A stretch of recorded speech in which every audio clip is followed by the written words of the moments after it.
Hey everyone, I've made a tutorial before about how to open up a Rubik's clock, and in that video I opened up a Rubik's brand clock, and I said that it would also work for the knockoff Chinese clocks. LingAo is the most popular one, especially now, and at the time I had a couple of them and I had opened them up the same way and it worked fine. Although I've gotten some recently and have heard from others that it doesn't always work out that well. I tried using that method on this one and it just didn't work. Basically in that video I just said use a pair of pliers, get it in between there, and snap it open. Apparently that doesn't work on the newer ones. Maybe the plastic is more brittle, but for whatever reason they just always break when trying to open them up that way. So I just kind of improvised and figured this would work, and it did. There's probably an easier way to do this. Like I said, I just improvised because it's what I had close to me. Basically just going to use like a chiseling technique with something thin and sharp and a hammer. I just used a razor blade. Like I said, it's what I had.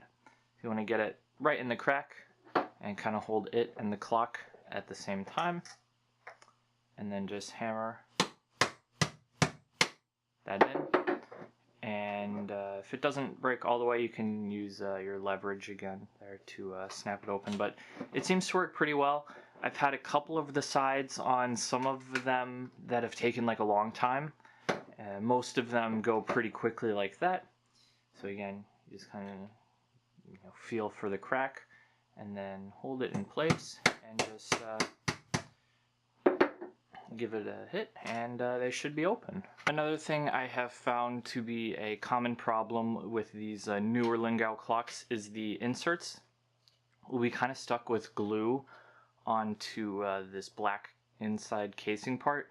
And again, I just use a razor blade to kind of slide it under there and just get them apart without ripping part of the insert completely off.